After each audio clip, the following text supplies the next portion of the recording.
repair in place. And so we were able to slow down that loss such that we were able to get water out in the system. We have now replaced that failed valve. We have completely repaired the leak fracture where the pipe occurred. And so we are back to a complete system. And the boil water notices were necessary because in reloading the system, you have to make sure that the water does get back up to a well-disinfected state that's safe for people to consume without boiling. And then, fortunately today, our results all came back well. And so we are pleased to be able to put people back on full service, as Mr. Morrell indicated. And so, again, we appreciate everybody's help. There's been a tremendous number of people that have helped us very much. And so, any questions? Yes, this was a monster effort to get the city water again. I guess the one concern from people is, and I'm sure you get this question all the time, could this happen again? I know it calls for speculation, but Sure. In your opinion? Yes. So I don't want to falsely state something to make people think that it would not. Infrastructure is aging. This is not uncommon. This is happening in all cities around the country. We are making efforts to try and stay ahead of, or get ahead of these things, but we never know exactly where a line is going to break and that type of thing. We have hundreds of miles of cast iron pipeline that's been put in for decades and decades, and this one was put in back in 1953. We need to prioritize. We do try to prioritize those. We typically look at what lines are showing breakage the most and try to hit on those. Funding is an important thing, and the council has provided funding based on the master plans that we have developed in recent years. So we have been working towards trying to get on top of it, but I don't want to tell you that this can't happen again. We want to make sure we're working diligently to try and get ahead of it and see if we can take care of it. So, yes, we recognize the significance, and we certainly want to try and do much better in trying to keep from having these problems. And when it comes to testing this water, what did you guys look for? What were the kind of the things that make it, okay, we can stop this water boil notice, Sure. that kind of thing? So the first thing is making sure that the disinfectant, and we use the term residual, but it's basically how much chlorine is in the water. That's the first thing we're looking for, because that is the thing that kills the microorganisms and pathogens that potentially could be in the water and cause people to be ill. And so that's the first thing we watched for, is the chlorine levels. Once we got the chlorine levels up and throughout the city, then we took our samples. The samples do not provide results for, these are called bacteria samples. And so we put them through, as Mr. Uritia and I were talking about earlier, we put those through a Petri type dish. And they have to have 24 hours in an incubator to promote the growth of any of those organisms if they're there. So we didn't have any growth, and so that's a very positive thing.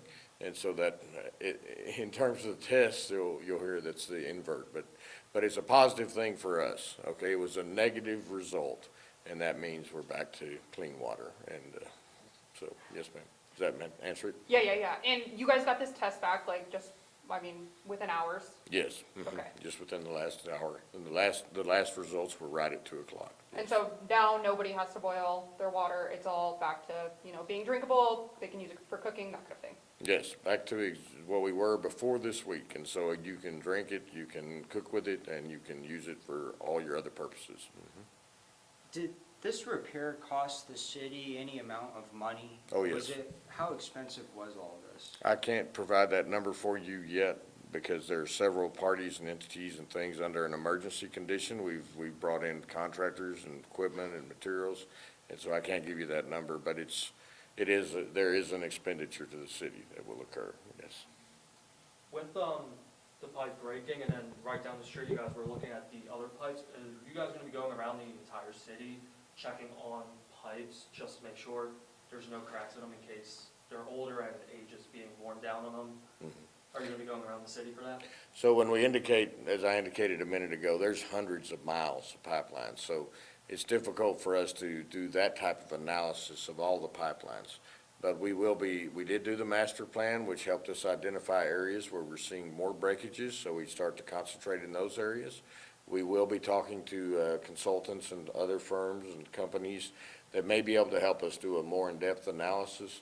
It's very difficult to do it for hundreds of miles of pipelines, but we will probably be able to prioritize some of the larger lines and lines that are closer to the plant and see if there's some newer technologies that we can employ to try and see some of that information.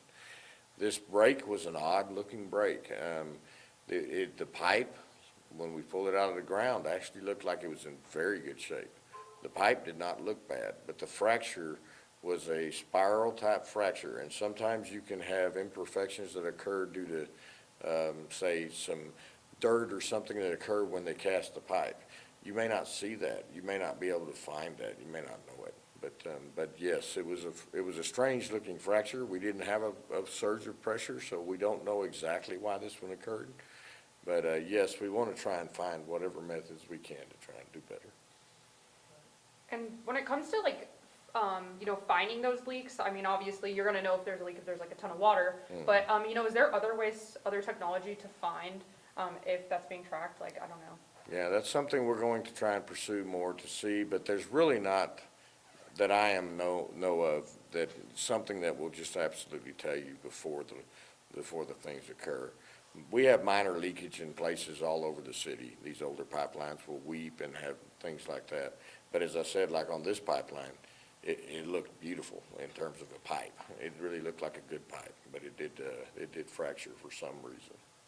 Are there any health concerns people should look out for after a boil notice has been lifted? If there was any previous line conditions, is there anything people should be looking out for?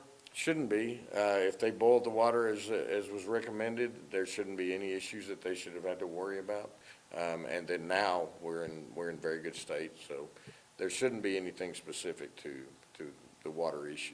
And even if people did boil the water and still something managed to get through, are there any type of sicknesses or conditions that they should look out for just in the event? Right. I don't know of anything specifically. I'm not a medical person.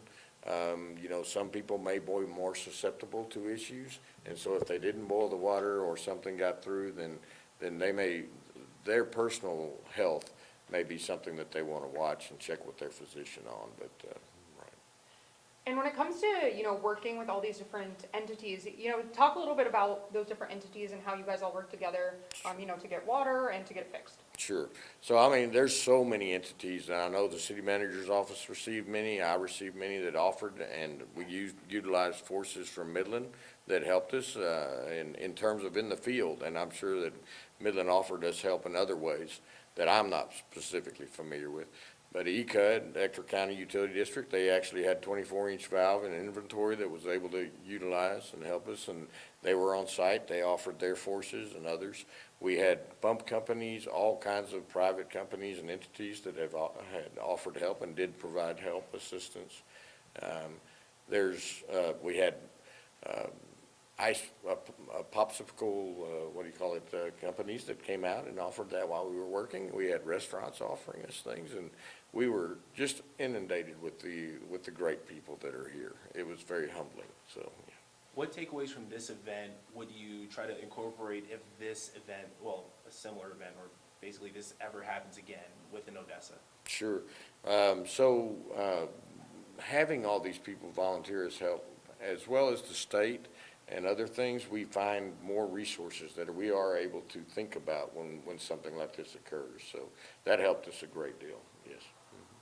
And I don't know if this would be specifically a question for you, but, businesses that were affected, they might have lost some money or something. Just had you noticed that throughout the thing? I'm sure they were impacted. There is no doubt. I don't know that, I think that in these cases, hopefully they have some insurance provisions and things like that, but they were definitely impacted. There's no doubt. Anything else you'd like to add? Thank you. Just thank you, and we thank the press for keeping us in that and getting messages out to the public.